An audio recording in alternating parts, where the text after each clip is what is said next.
আসসালামু আলাইকুম ওরহমতুল্লাহি ওয়াবারাকাতুহু। আজকের খুতবার আলোচ্য বিষয় কল্যাণ অর্জনের চাবিকাঠি তথা একজন মানুষ দুনিয়ার জীবনে যতদিন বাঁচবে ততদিন সকলেই কিন্তু যাদের বিবেক আছে সবাই কিন্তু চায় কল্যাণের মধ্যে থাকতে, সুস্থ থাকতে, ভালো থাকতে, শারীরিক, মানসিক, চারিত্রিক, আর্থিক চতুর্দিক থেকে আমরা কল্যাণ, বারাকা, সুন্দর সুখ সমৃদ্ধি নিয়ে বাঁচতে চাই। এই সুখ সমৃদ্ধি আনন্দ এবং সুন্দর জীবন, বরকতপূর্ণ জীবন যদি পেতে চাই তাহলে সেই কল্যাণময় পথগুলো অর্জনের পাথে ও পদ্ধতিগুলো সম্পর্কে আমাদের জানা দরকার।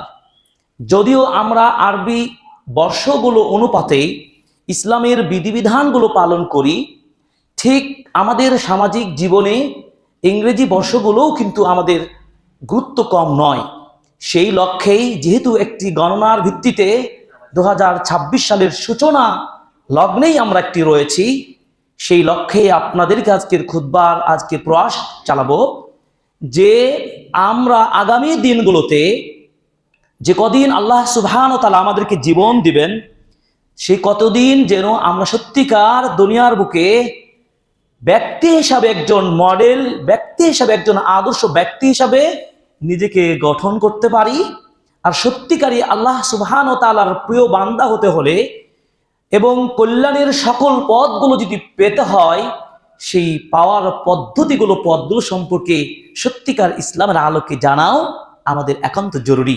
আমরা সেই বিষয়গুলো খুবই সংক্ষিপ্ত পরিসরে, যেই কাজগুলো আপনাকে সত্যিকারই দুনিয়ার জীবনে যেমন একজন আদর্শ মুত্তাকি, দিনদারি, মুসলিম এবং বরকতপূর্ণ লাইফ গঠন করতে সহায়তা করবে, ঠিক তেমনইভাবে নিশ্চিতভাবে বলতে পারি পরকালীন জীবনে নিশ্চিতভাবে বলতে পারি আপনার জন্য জান্নাত অপেক্ষা করছে। আল্লাহ কবুল করুন, আমিন। শুরুতেই আমরা 3টি হাদিস উল্লেখ করব। প্রথম হাদিসটি সুনান ইবনে মাজাহ কিতাবের 237 নম্বর হাদিস। আব্দুল্লাহ ইবনে আব্বাস রাদিয়াল্লাহু তাআলা আনহু হাদিসটি বর্ণনা করে বলছেন, আনাস বিন মালিক রাদিয়াল্লাহু তাআলা আনহু হাদিসটি বর্ণনা করছেন, রাসূল সাল্লাল্লাহু আলাইহি সাল্লাম বলেছেন, ইন্না মিনান নাসি নাসান মাফাতিহাল লিল খাইর, নিশ্চয় মানুষের মধ্যে দুই শ্রেণীর মানুষকে পাওয়া যাবে। প্রথম শ্রেণীর মানুষ হলো যাদের দ্বারা কল্যাণের পথগুলো উন্মোচিত হয়, যাদের দ্বারা ভালো কাজ আশা করা যায়, এবং মাগালিকাশ শার, এবং তাদের দ্বারা ক্ষতিকর, কষ্টকর, বিপজ্জনক এবং শরিয়া বিরোধী কাজ তাদের মাধ্যমে বন্ধ হয়ে যায়। তার মানে ভালো মানুষ, ভালো কাজ হয়, ভালো কাজ, মন্দ কাজ তাদের দ্বারা প্রতিহত করা যায়। এটি এক শ্রেণীর মানুষ।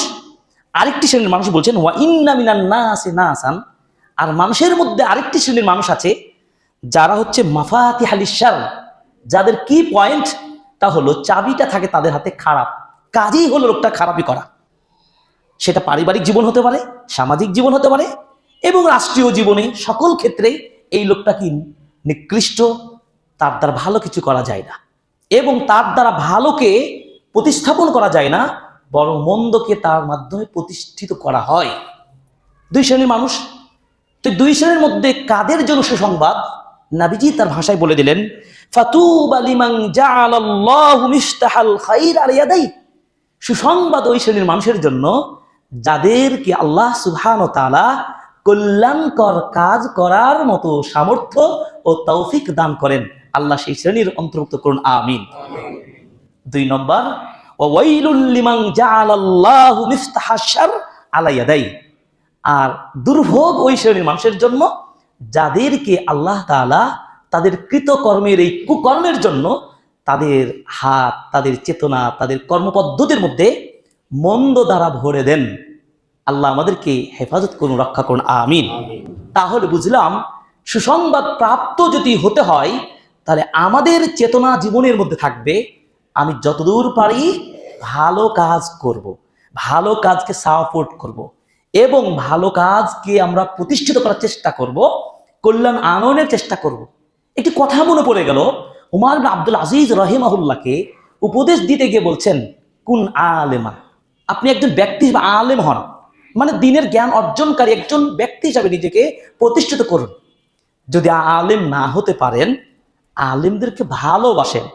আলেমকে ভালোবাসতে যদি নাও পারেন, এতটুকু যদি আপনার চেতনা না থাকে, আপনি আলেমদের ভালো কাজকে সমর্থন করবেন। আলেমকে কেন ভালো বললাম? আলেম তো তারাই যারা প্রকৃত আলেম। আল্লাহ তাদের প্রসঙ্গে বলছেন, ইন্নামা ইয়াখশাল্লাহা মিন ইবাদিহিল উলামা, কেবলমাত্র আল্লাহকে যারা ভয় করেন, আলেমরাই কিন্তু ভয় করেন। হক্কানি আলেম, নামধারী যে কোনো আলেমকে আলেম বলা যায় না। যারা সত্যিকার ইসলামকে চর্চা করে, বিশুদ্ধ দিন নিয়ে আলোচনা গবেষণা করে আমলে এবং প্রচারে কাজ করে থাকেন, হক্কানি আলেম।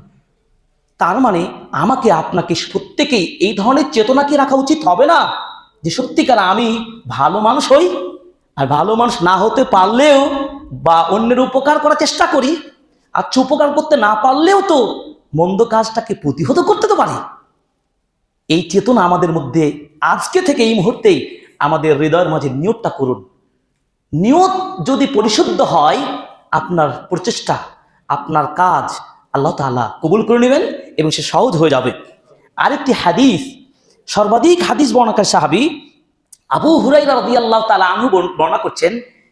তিরমিজি কিতাবে হাদিসটি এসেছে 2263 নম্বর হাদিস। রাসূল সাল্লাল্লাহু আলাইহি ওয়াসাল্লাম একদিন মাররা আলা জুলুসিন, রাসূল সাল্লাল্লাহু আলাইহি ওয়াসাল্লাম একটা কওমের পাশ দিয়ে হেঁটে যাচ্ছিলেন একদিন। তিনি তাদেরকে লক্ষ্য করে বললেন, আলা উনাব্বিউকুম বিখাইরিকুম মিন শাররিকুম, হে আমার সাহাবীরা, তোমাদেরকে কি আমি জানাবো না তোমাদের মধ্যে মন্দদের মধ্যে ভালো কারা? তার মানে মানুষের মধ্যে মন্দ, খারাপ, গুণ সম্পন্ন মানুষও আছে, আবার ভালো আদর্শপূর্ণ মানুষও আছে। তো তোমাদের মধ্যে কারা ভালো মানুষ, এর পরিচয়টা বলবো না? ফাআদাহান নবী সাল্লাল্লাহু আলাইহি ওয়াসাল্লাম সালাসান, রাসূলুল্লাহ সাল্লাল্লাহু আলাইহি ওয়াসাল্লাম তিনবারে কথাটা বললেন। সাহাবীগণ বুঝতে পারলেন যে অবশ্যই এটা গুরুত্বপূর্ণ একটা বিষয়। ক্বালু বালা ইয়া রাসূলুল্লাহ, অবশ্যই হ্যাঁ আল্লাহর নবী বলুন। আখবিরনা বিখাইরিনা মিন শাররিনা, আমাদের মধ্যে কারা ভালো আর কারা মন্দ, এটা আমাদেরকে বিশ্লেষণ করুন, সেই পরিচয়টা জানিয়ে দিন। তাদের মধ্যে ভীতি কাজ করছে, আমি কি ভালো মানুষ, আমি কি ভালো মানুষের মধ্যে কি পড়ছি কি পড়ছি না, সেই সূত্রের মধ্যে আমি আছি না নাই, একটি হাদিস আপনাকে বলে দিবে। নিজের বিবেকে হাত দিয়ে একটু প্রশ্ন করুন, আমি কি হাদিসের আলোকে সেই পজিশনে আছি কিনা দেখুন তো। আল্লাহ নবী সাল্লাল্লাহু আলাইহি ওয়াসাল্লাম বলছেন, খাইরুকুম মাইয়ুরজা খাইরুহু ওয়া ইউমানু শাররুহু, তোমাদের মধ্যে সব যোগ্য আদর্শ ওই ব্যক্তিটাই তো ভালো, যেই লোকটার দ্বারা ভালো কিছু আশা করা যায়। আপনার আমার জীবনে কিন্তু একজন আরেকজনের প্রতি অনেকটা কাজেই নির্ভরশীলতার প্রয়োজন হয়। একটা প্রতিষ্ঠানে সহকারী শিক্ষক প্রিন্সিপালের উপর নির্ভরশীল থাকে, তার নেতৃত্ব, তারপরে চিন্তা চেতনা, এভাবে প্রত্যেকটা পরিবারে এবং পরিবেশে। তো আমরা কিন্তু যদি তার মাধ্যমে ভালো কিছু পাই, তার ব্যবহার, তার সহযোগিতা, তার সহনশীলতা, এবং ওই ব্যক্তি থেকে কোনো খারাপ কাজ হয় না, তিনি হয় পারলে উপকার করবেন, না অন্তত পক্ষে তার দ্বারা ক্ষতি হবে না, এই সমাজের এই ব্যক্তিটা সবচেয়ে শ্রেষ্ঠ তোমাদের মধ্যে, সুবহানাল্লাহ।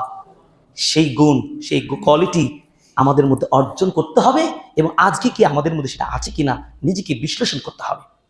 এবং নবীজি 2 নম্বর বললেন, খারাপ তাদের কথা শুনবে না। খারাপ কারা, মন্দ কারা, অসৎ ব্যক্তি কারা? তিনি বললেন, ওয়াশাররুকুম মাল্লা ইউরজা খাইরুহু ওয়ালা ইউমান শাররুহু, যার কাছ থেকে ভালো কিছু আশাও করা যায় না এবং যার দ্বারা কোনো অকল্যাণ প্রতিহত করা যায় না, কল্যাণ আশা করা যায় না, সেই লোকটা খারাপ। এই হাদিস দুইটি থেকে আমাদের মনের মধ্যে অনুপ্রেরণা জাগে না, সত্যিকার যে কদিন আমি বাঁচবো এমন জীবন গঠন করিব, জনগণ, মানুষ, মাটি সকলে যে কান্না করে, কানা রাজুলান সালিহান। একটু চিন্তা করুন, আপনি হয়তো আজকে মারা যাবেন, আমি হয়তো মারা যাব, আমার মৃত্যুর পরে আমার প্রতিবেশী আমার সন্তানদের সামনে বলবে, শোনো তোমার বাবাটা ভালো মানুষ ছিল। তখন আপনার সন্তানকে কতটা ভালো লাগবে একটু বাহ্যিকভাবে চিন্তা করুন, সত্যিকার তার মনটা আনন্দে, আত্মটা ভরে যাবে। বিপরীত চিন্তা করুন, যদি আপনার মৃত্যুর পরে আপনার আচার আচরণ দেখে আপনার প্রতিবেশী, আপনার কলিগ, আপনার পাশের মানুষটা যদি বলে আপনার সন্তানকে, আপনার ভাইকে, আপনার আত্মীয় স্বজনকে, তোমার বাবাটা ভালো মানুষ ছিল না গো, তোমার বাবাটা কোনোদিন কার ভালো করতে দেখিনি, লোকটা যদি এই কথা বলে, আপনি তো মারা গেছেন, শুনতে পাবেন না, আপনার সন্তানকে মেনে নেবে? নিঃসন্দেহে মানবে না, মানতেও চাইবে না। কিছু করতে না পারলে অন্তত পক্ষে তার কষ্টের ব্যথায় ব্যথিত হয়ে পড়বে। এই জীবন কি গঠন করা আমাদের উচিত হবে? কখনোই নয়। এই জন্য এই জীবনের মূল্য একেবারে সামান্য। সূরাত আরাফ আল্লাহ বলেছেন, ওয়ালিকুল্লি উম্মাতিন আজাল ফাইদা জা আজালুহুম লা ইস্তাখিরুনা সাআতাও ওয়া লা ইস্তাকদিমুন। প্রত্যেকটা মানুষের উম্মার মধ্যে তার একটা নির্দিষ্ট টাইম আছে। তার টাইম যখন চলে আসবে, সেই সময় তার 1 মিনিট 1 সেকেন্ড বিলম্ব করা হবে না, 1 সেকেন্ড আগেও তার জান কবজ করা হবে না। এই জন্য আল্লাহ রাব্বুল আলামিন বলছেন, কুল্লু নাফসিন যায়িকাতুল মাউত। প্রত্যেকটা নাফসকে মৃত্যুর স্বাদ গ্রহণ করতে হবে। আল্লাহ নবী কথা বারবার বলছেন, আকসিরু যিকরাহা বিলাদ্দাত আল মাউত। দুনিয়ার সকল আশা আকাঙ্ক্ষা স্বপ্নকে সব নষ্ট করে দিতে পারে মৃত্যু। সেই মৃত্যুকে তোমরা বেশি স্মরণ করো। এই মৃত্যুকে যদি স্মরণ করে নিজের জীবনটাকে এমন গঠন করতে পারি, আগামী জীবন আমার আপনার সাক্ষী দেবে। ভালো কথা যখন প্রতিবেশীরা বলবে, ফেরেশতারাও তার মৃত্যুর পরে বলবে আমিন, আল্লাহ তাকে সৎ হিসেবে কবুল করুন। আল্লাহ সেই আদর্শ, সেই চরিত্র, সে আখলাক আমাদেরকে দান করুন, আমিন। এই জন্য আপনার আমার চলা, অবস্থান, নেতৃত্ব, ব্যবসা বাণিজ্য, প্রত্যেকটা কাজ পরিকল্পনা কার সাথে হবে? মাআস সাদিক সালেহ, রাজুলুস সালেহ, সৎ, যোগ্য, আদর্শ একজন ব্যক্তির সাথে আপনার বিজনেস হতে হবে। তার সাথে আপনার প্রাতিষ্ঠানিক সম্পর্ক করতে পারে, তার সাথে আপনার লেনদেন হবে, আপোষ হবে ভালো মানুষের সাথে। আপনার চলাফেরা, কথাবার্তা, পরিকল্পনা ভালো মানুষের সাথে উঠা বসা করেন। এ কথা কেন বলছি দেখুন, ভালো মানুষের দৃষ্টান্ত দিয়েছেন নবীজি সাল্লাল্লাহু আলাইহি ওয়াসাল্লাম। সহিহুল বুখারীর 2101 নম্বর হাদিস, 2101 নম্বর হাদিস, রাসূল সাল্লাল্লাহু আলাইহি ওয়াসাল্লাম বলেছেন, মাসালুল জালিসিস সালেহ। সৎ মানুষের উদাহরণ এবং অসৎ মানুষের উদাহরণ কেমন? সৎ মানুষের উদাহরণ হলো আতুর বিক্রেতার মতো। আতুর বিক্রেতা এমন, হয় তার কাছ থেকে আতুর আপনি ক্রয় করবেন, আর না হয় তার পাশে গেলে আতুরের ঘ্রাণ পাবেন। সৎ মানুষের সাথে চললে আপনি সৎ হতে পারবেন। যদি না হতে পারে, সৎ হওয়ার একটা বাতাস আপনার মধ্যে আবহাওয়া বিরাজ করবে, সেই বাতাস আপনাকে ভালো দিকে নিয়ে যাবেন ইনশাআল্লাহ। ভালো মানুষের সাথেই আপনি অবস্থান করবেন, আপনার জীবন তাকে সেবা করবে। আর মন্দ মানুষের দৃষ্টান্ত নবীজি বলছেন, ওয়া মাসালুল জালিসিস সু, কামারের মতো। কামারকে, যার পাশে যদি আপনি যান, হয় আপনি তার ধোঁয়ার দুর্গন্ধ পাবেন, আর না হয় তার আগুন স্ফুলিঙ্গ এসে আপনার কাপড়ে, আপনার শরীরে এসে ক্ষতি করে দেবে। তার মানে দুষ্ট বন্ধু, দুষ্ট সাথী আপনাকে কখনো কল্যাণের পথ দেখাবে না। তার মানে এই 3টি হাদিস আপনাকে বলে দিবে, আপনাকে আমাকে অবশ্যই ভালো মানুষের সাথে ওঠা বসা করতে হবে। আমার সাধ্য অনুযায়ী আমি ভালো পক্ষে থাকবো। সৎ আদর্শবাদী কাজ প্রতিষ্ঠার জন্য আপনি সংগ্রাম করবেন, চেষ্টা চালাবেন, সেটি এলম এবং আমল ভিত্তিক। এবার আসতে হবে, এই যে ভালো মানুষ হব, এই কল্যাণের পথগুলো অর্জন করব কিভাবে? প্রথমত হচ্ছে আপনাকে এই শিক্ষা বিশ্বাসী হতে হবে, সকল কল্যাণ বর্ষণের মালিককে আল্লাহ। এই বিশ্বাসে চূড়ান্তভাবে বিশ্বাসী হতে হবে। এবং কল্যাণের পথ যিনি উন্মোচন করে দেন, তিনি হচ্ছেন আল্লাহ। এই জন্য আল্লাহ সুবহানাহু ওয়া তাআলার অসংখ্য নাম আছে। আল্লাহ এটি তার সত্তাগত নাম, এবং আল্লাহ সুবহানাহু ওয়া তাআলার আসমা ওয়া সিফাত অনেকগুলো।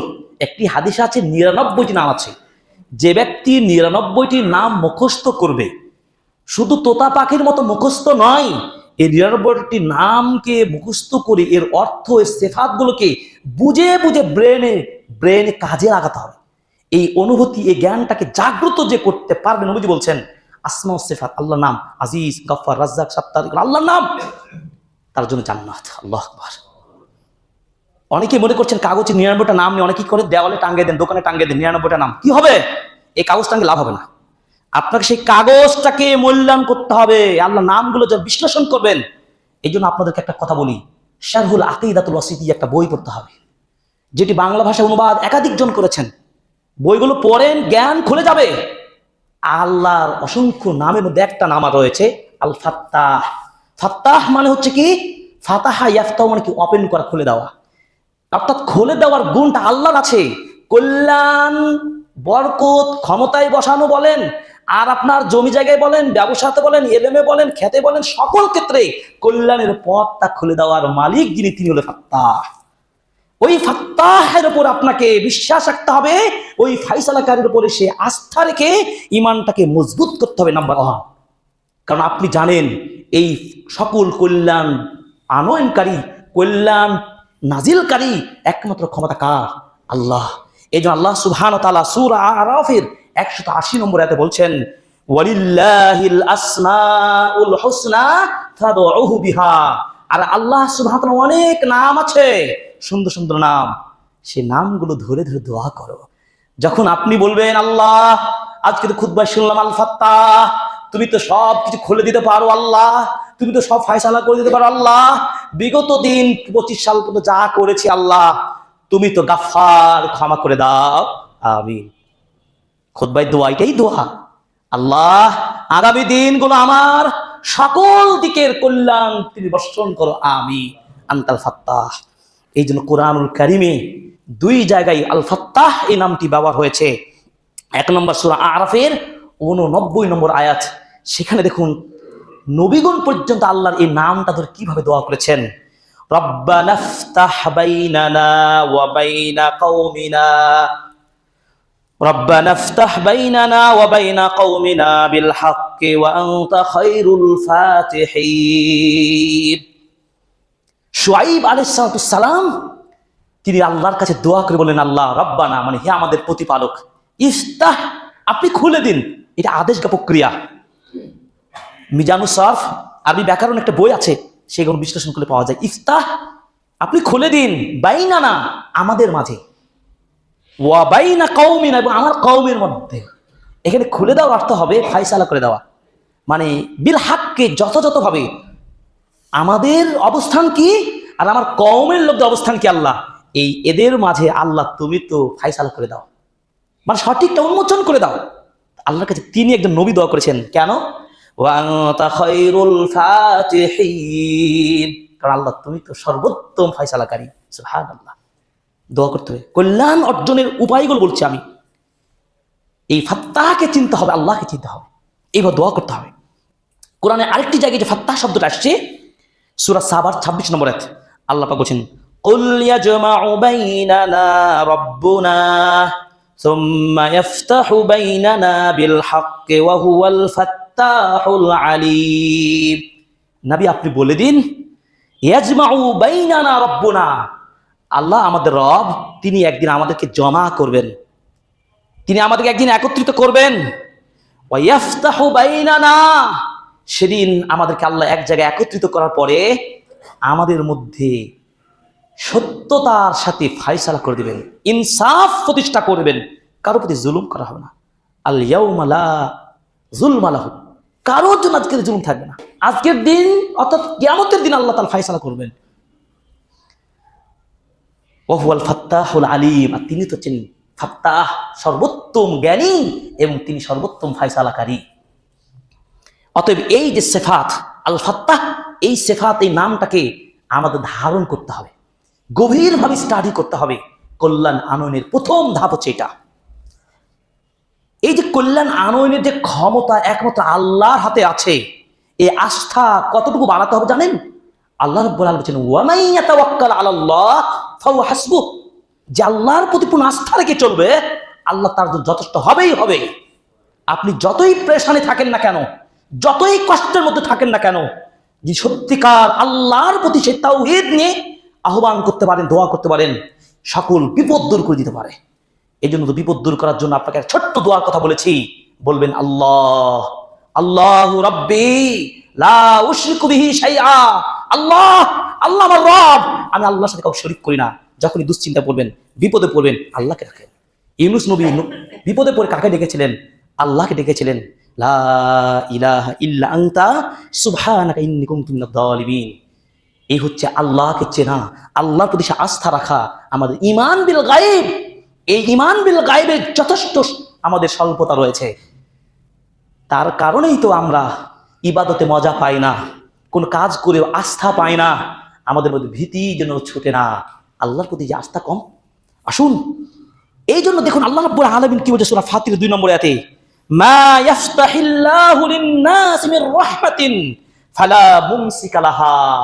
আল্লাহ সুবহানাহু ওয়া তাআলা যদি তার কোনো বান্দার জন্য কল্যাণ বর্ষণ করেন, পৃথিবীর কেউ তাকে আটকাতে পারবে না। অন্য একটা হাদিস আছে, হাদিস আরবাইন পড়বেন, 40টি হাদিস নিয়ে একটা সুন্দর শব্দার্থ বইয়ে রয়েছে, বইগুলো পড়বেন। আমি শুধু ইশারা দিচ্ছি, পড়ার সাথে থাকতে হবে আমাদেরকে। তো দেখেন, গোটা পৃথিবীর মানুষ যদি আমাকে সহযোগিতা করতে চায়, আর আল্লাহ যদি আমাকে পরীক্ষার মধ্যে ফেলেন, পৃথিবীর সকল মানুষ সহায়তা করে আমাকে ঠেকাতে পারবে না, যেহেতু আল্লাহ আমাকে পরীক্ষায় ফেলবেন। ঠিক বিপরীতটা হচ্ছে, আল্লাহ যদি আমার কল্যাণ করতে চান, গোটা পৃথিবীর শক্তি যদি আমাকে বাধা দিতে চায়, আমার কেউ আটকাতে পারবে না। কারণ কার হাতে ক্ষমতা? তাবারাকাল্লাযী বিয়াদিহিল মুলক ওয়া হুয়া আলা কুল্লি শাইইন কাদির। বরকতময় সেই মহান সত্তা, যার হাতেই সকল রাজত্ব ক্ষমতা, সব কিছুর মালিক তিনি। এই জন্য বলছেন, ওয়ামা ইউমসিক ফালা মুরসিলা লাহু মিন বাদিহি। আর যদি আল্লাহ যদি রহমত না দেন, কেউ সেটা আর বর্ষণ করতে পারে না। তার কেন আমরা আস্থা এত মানুষের প্রতি রাখি? আমরা বলি, চাচা আপনি না হলে আমার এটা হবেই না, আপনি আমার সব, আপনি আমার সব, এটা বলি। কিন্তু আমরা, আপনি না হলে আমার এই চাকরিটা পাবো না, আপনি না হলে আমার ব্যবসাটা ওপেন করতে পারছি না, আপনি আমার সবকিছুই। নাউজুবিল্লাহ, এটা বলা যাবে না। আপনি ওসিলা, মাধ্যম গ্রহণ করবেন। আপনি আমার টিচার, আপনি আমার আঙ্কেল, আপনি আমার প্রতিবেশী, আপনি আমার যে কোনো পর্যায়ের আপনি সম্পর্ক একজন ব্যক্তি, আপনার সহযোগিতা মাধ্যম গ্রহণ করতে পারি। তো মূল দেওয়ার মালিককে আল্লাহ। এই আস্থাটাকে চরমভাবে বিশ্বাস করতে হবে। ওয়া হুয়াল আজিজুল হাকিম। এই জন্য দেখুন, আল্লাহর প্রতি এইগুলো যদি পেতে হয়, নত স্বীকার করতে হবে। আল্লাহর যদি এই রহমতটা পেয়ে ধন্য হতে চান, বরকতপূর্ণ লাইফ পেতে চান, তাহলে আপনাকে অতি নরম হতে হবে, খুবই বিনয়ী হতে হবে। এই জন্য আল ফাতহু কুল্লুহু লিল্লাহ, সকল কল্যাণের বর্ষণকারী মালিক আল্লাহ। ফাতহু আলাইকা বিল ইলমিন নাফি। পুরো বক্তব্যের সামারিটা যদি এভাবে বলি, তাহলে এভাবে বলতে পারি, এক, ফাতহু আলাইকা বিইলমিন নাফি। যদি আপনি সত্যিকার বরকতপূর্ণ কল্যাণ অর্জন করতে চান, আলাইকা আরবি ব্যাকরণের ভাষায় বলা উচিত, সুট যে ইংরেজিতে আপনারা বলেন, আপনার উপর উচিত, আপনার উপর উচিত, আপনার উপর করণীয় হচ্ছে কি, আলাইকা বিইলমিন নাফি, উপকারী জ্ঞান অর্জনের পথে আপনাকে সে ছাত্র হতে হবে। না, ছাত্র হতে পারবো না, আমি মুরব্বী হয়ে গেছি, 70-80 বছর বয়স হয়ে গেছে। এই চিন্তাকে বাদ দিতে হবে আজকে আপনাকে। ছাত্র হওয়ার নিয়ত করে ফেলেন আজকে। ঘরে বসে পড়া যাবে না, আজকে অনলাইনে বসতে পড়া যায়। লজ্জা পাচ্ছেন মাদ্রাসায় ভর্তি হতে? আপনি অনেক টিচার পাবেন, গোটা বিশ্বে, বহির্বিশ্বে যান, আধুনিক বিশ্বে যান। একজন বন্ধু বলছিলেন, জানেন না আপনি ইউকে, ইউএস এই সমস্ত কান্ট্রিও দেখেন, অস্ট্রেলিয়া দেখেন, এগুলো আমরা খোঁজ রাখি। তারা অনলাইনের মাধ্যমে দিনকে শিখে সাধারণ মানুষ আজকে বড় পণ্ডিত হয়ে যাচ্ছে। আর আজকে আমাদের দুঃখ লাগে, আমাদের সুযোগ রয়েছে, বিশেষ করে রাজশাহী শহর শিক্ষানগরী বলা হয়। আমি দাবি নিয়ে বলছি, আপনারা শিক্ষার কাজে আসেন, শিখেন, সন্তানকে শিখান, নিজেও শিখেন, যদি কল্যাণ প্রকৃতি পেতে চান। এই জন্য 1 নম্বর বলবো, আলাইকা বিল ইলমিন নাফি, উপকারী জ্ঞান অর্জনের জন্য ছাত্র হয়ে যেতে হবে। 1, 2, ফাতহু আলাইকা বিল আমালিস সালিহ। কল্যাণ বর্ষণের দ্বিতীয় মাধ্যম হচ্ছে কি, আপনি ওই এলেম অনুযায়ী আমল করা শুরু করবেন। জানতেন না আপনি যে আয়াতুল কুরসি পড়লে রাতে ঘুমালে শয়তান আর আসে না? আমল শিখলেন না? জানলেন আপনি মানুষ মারা গেলে সব আমল বন্ধ হয়ে যায়, 3টা কাজ করলে নাকি পেতে থাকবো, সাদকা জারিয়া, উপকারী জ্ঞান এবং কি সৎ সন্তান। এটা কি করতে পারবো না? আপনার গাড়ি বাড়ি অর্থ পয়সা কিচ্ছুই যাবে না, জেনে রাখ নিশ্চিত। ওই যে বলবে ভালো হলে শুধু এতটুকু লোকটা ভালো ছিল। কাকে ভালো বলা হবে? যার এলেম আছে, যার আমল আছে, তাকেই তো ভালো বলবে। 3 নম্বর খুবই গুরুত্বপূর্ণ, ফাতহু আলাইকা বিল আখলাকিল ফাদিলা। আপনার কল্যাণের মূল চাবিটা হচ্ছে কি, উত্তম চরিত্র গঠনের মধ্য দিয়ে। আল্লাহু আকবার। পুরো বক্তব্য আমার শেষ, ব্যাখ্যা শুধু একটার উপর করলাম। 1 নম্বর বলেছি, আল ফাত্তাহকে চিনতে হবে, আল্লাহর প্রতি সে বিশ্বাস ইমান রেখে তাকে চাইবেন। 2 নম্বর হচ্ছে কি, তাওহীদকে চরম শিখরে রাখবেন। তাওহীদ মানে কি? এক আল্লাহ, সব কিছুতেই আমার ইবাদত, আমার সিজদা, আমার কুরবানি, আমার দান খায়রাত, সকল কথাবার্তা, চলনে বলনে, হাসনে কাশনে ইত্যাদি সামাজিক সকল সেক্টরে সন্তুষ্ট করার জন্য কাজ করবেন এক আল্লাহর জন্য। এটাকে বলে ইখলাস। ইখলাস বলতে গেলে 3টা কথা। আপনি যেই কথাটা বলবেন, হক কথাটা বলবেন, কাকে খুশি করার জন্য? আল্লাহ খুশি করার জন্য। 2 নম্বর, কোনো মানুষকে দেখানোর জন্য আমলটা করবেন না। 3 নম্বর, ওই আমলটা আপনি অবশ্যই সঠিক পদ্ধতিতে করবেন, যেটাকে বলে সুন্নাহ ভিত্তিক। এই জন্য বলে ইসলামকে জানতে হলে কোরআন এবং সুন্নাহ, এই দুইটি মেথড পরিপূর্ণ আপনাকে স্টাডি করতে হবে, এরপর চলতে হবে। গাড়ির চাকা দুইটা, তাওহীদ এবং সুন্নাহ, এবং পিছনের দুইটা চাকা ফেলে দিতে হবে, সেটা কি বিদআত এবং শিরক। শিরক এবং বিদআত এই দুই চাকায় চলবে না। একটা সাইকেলের মতো মনে করে নেন, বুঝে নেন, ওই দুইটাই চাকা দিয়ে চলবে, আর চারটা চাকা লাগার দরকার নাই। অর্থাৎ তাওহীদও মানবেন, শিরক করবেন, এইভাবে ইবাদত করলে হবে না। সুন্নাহ মানবেন, আবার বিদআত করবেন, চলবে না। দেখেন কত চমৎকার কথা। 3 নম্বর হচ্ছে কল্যাণ অর্জনের উপায়, উপকারী জ্ঞান অর্জন করতে হবে। এটা মূল পয়েন্টটাই বলে যাচ্ছি এই জন্য। তো উপকারী জ্ঞান, জ্ঞানের ফজিলত অনেক শুনেছি। সূরা মুজাদালার 11 নম্বর একটা পড়ে নেবেন। আল্লাহ বলছেন ইয়ারফাইল্লাহুল্লাযীনা আমানু মিনকুম ওয়াল্লাযীনা উতুল ইলমা দারাজাত। আল্লাহ তাআলা সম্মানিত করে দেন, মর্যাদাকে উঁচু করে দেন ঈমানদার এবং জ্ঞান অর্জনকারীদের জন্য। দেখেন একটা হাদিস যদি শুনেন আপনি নিজে আশ্চর্য হয়ে যাবেন। আল্লাহ নবী বলছেন মান সালাকা তরিকান ইয়ালতামিসু ফিহি ইলমান সাহালাল্লাহু তরিকাল জান্নাহ। কেউ যদি জ্ঞান অর্জন করার জন্য বাড়িতে বের হয়ে যায়, আল্লাহ তার জন্য জান্নাতের পথটা সহজ করে দেন। সুবহানাল্লাহ, সুবহানাল্লাহ। অন্য হাদিসে আসছে কি, জান্নাতের চাবি হচ্ছে তাওহীদ। অনেকে বলে সালাত জান্নাতের চাবি, না, জান্নাতের চাবি হচ্ছে কি তাওহীদ। চাবি ছাড়া যেমন দরজা খোলা যায় না, হাজার ইবাদত করবেন আপনি, যে তাওহীদে যদি ভাসমান হন, জান্নাত হবে না। এই জন্য নবীজি বলছেন যার মৃত্যুর সময় এই তাওহীদি কালেমা হবে, মান কানা আখিরু কালামিহি লা ইলাহা ইল্লাল্লাহ দাখালা জান্নাহ, সে জান্নাত চলে যাবে। আল্লাহু আকবার। সেটা কাকে দিবেন, কে সুযোগ পাবে জানি? যদি সত্যিকার আপনি এইভাবে অবিচল থাকেন তাওহীদের উপরে, ইখলাসের উপরে, ইলমুন নাফির উপরে। দেখেন তো আল্লাহ রাসূল সাল্লাল্লাহু আলাইহি ওয়াসাল্লাম বলছেন, কেউ যদি বাড়ির মসজিদে প্রবেশ করার সময় বলে, সুন্দর করে উযু করলো, মান তাওয়াদ্দা ফা ইসবিগুল উযুয়া, উযু করলো, উযুটা খুব ভালোভাবে করলো, এরপরে মসজিদের ডান পাদে প্রবেশ করে বলছে, না, উযুর পরে দোয়াটা বললো, আশহাদু আল্লা ইলাহা ইল্লাল্লাহ ওয়া আন্না মুহাম্মাদান আবদুহু ওয়া রাসূলুহু, আশহাদু আল্লা ইলাহা ইল্লাল্লাহ ওয়া আশহাদু আন্না মুহাম্মাদান আবদুহু ওয়া রাসূলুহু। আমি সাক্ষ্য দিচ্ছি আল্লাহ ছাড়া সত্য কোনো মাবুদ নেই। আমি আরো সাক্ষ্য দিচ্ছি মুহাম্মদ সাল্লাল্লাহু আলাইহি ওয়াসাল্লাম আল্লাহ বান্দা রাসূল। নবীজি এই দোয়াটার কথা বললেন যে উযু করার পরে, সুন্দর করে উযু করার পরে এই দোয়াটা খুব আনন্দ চিত্তে সুন্দরভাবে অর্থগুলো বুঝে বুঝে পড়বে। আল্লাহ নবী বলছেন আল্লাহু আকবার, আল্লাহ তার জন্য জান্নাতের 8টি দরজা খুলে দেবেন। সুবহানাল্লাহ। যে দরজা দিচ্ছেন সেটা দিয়ে প্রবেশ করতে পারবে। চিন্তা করতে পেরেছেন এই তাওহীদের শিক্ষাটা? তো কল্যাণ অর্জনের উপায়, ফাত্তাহাকে চিনলেন, তাওহীদকে মানলেন, উপকারী জ্ঞান অর্জন করলেন। 4 নম্বর কি, সকলকে বলছি ফরজ ইবাদত ছাড়া যাবে না। আপনি যদি সত্যিকার আল্লাহর কাছে, আল্লাহ বিপদে পড়েছে, আমাকে বাঁচাও, আমি অসুস্থ, আল্লাহ সুস্থ করে দাও, আল্লাহ অনেক টাকার ঋণী হয়ে গেছি, আল্লাহ দিতে পারেন। আল্লাহ যেমন নিতেও পারেন, দিতেও পারেন, কিন্তু আল্লাহর তো কাজ করতে হবে নাকি? এর জন্য ফরজ বিধানগুলো পালন করতেই হবে। যুব সমাজ বলি, মুরব্বী বলি, সকলকে বলি, যারা নামাজ 5 ওয়াক্ত পড়েন না, শুধু জুমা পড়েন, তওবা করেন, মৃত্যুর আগ পর্যন্ত কোনদিন নামাজ ছাড়বেও না। আগামী রমাদান মাস আসছে, রমাদানের সিয়াম একটাও ছাড়বো না। এবার ফরজ ইবাদতগুলো 4 নম্বর পালন করতে হবে। 5 নম্বর কি, সর্বদা যাবতীয় পাপ থেকে নিজেকে সংযত রাখবেন। যে কোনো পাপ, পাপ তো অনেক কাজ আছে না, বেরি সিগারেট খুব ভালো কাজ না, গুল তামাক জর্দা খাওয়া ভালো কাজ, এগুলো একটা যুবকের বা মানুষের সাথে নিত্যদিনের এগুলো কিন্তু শিল্প, মানে তাদের নষ্ট শিল্প। এইগুলোকে আপনি আজকে বলেন না, কারণ আপনি যে মারা যাবেন এটা নিশ্চিত। আপনি ওই সিগারেট খেতে খেতে মারা যেতে পারেন, ওই গুল জর্দা খেয়ে মারা যাবেন, দুর্গন্ধ, ফেরেশতা আসবেন আপনার সামনে, দুর্গন্ধময় আত্মা নিয়ে আপনার জীবনটাকে কবজ করা হবে। আল্লাহ এগুলো আমাদেরকে সচেতন করুন, আমার জ্ঞান দান, আমিন। 5 নম্বর আপনি করবেন, গুনাহতে বাঁচবেন। 6 নম্বর বেশি বেশি দোয়া করবেন, প্রচুর দোয়া করবেন। দোয়া করলে আল্লাহ খুশি হন, আল্লাহ খুশি হন। দোয়া কবুলের সময় আছে, কয়েকটা টাইম আছে, তার মধ্যে একটা হলো কি, জুমার দিনে আসর থেকে মাগরিবের মধ্যে এই টাইমটা খুবই গুরুত্বপূর্ণ। এই টাইমটা তো আমরা পর্দা পাক ঘুরতে যাই, তাই না? রাজশাহীর মানুষের জন্য বলছি কথা, নাউজুবিল্লাহ। তওবা করেন, বউ বাচ্চাকে নিয়ে যে পার্কে যাওয়ার যে সৃজনশীলতা, যে সিস্টেম চালু হয়েছে, এগুলো তওবা করেন, এই সিস্টেম বাদ দেন। জুমার দিনে ইবাদত করেন, জুমার দিনে সূরা কাহাফ পড়েন, জুমার দিনের জন্য ইবাদত গুজার হন, তাফসীর পড়েন, পড়াশোনা করেন, নিত্য নতুন দিনই কার্যক্রম হাতে নেন, নতুন বছরের চিন্তা রাখেন, পরিকল্পনা গ্রহণ করেন। আল্লাহ তাআলা আমাদের কবুল করেন, আমিন।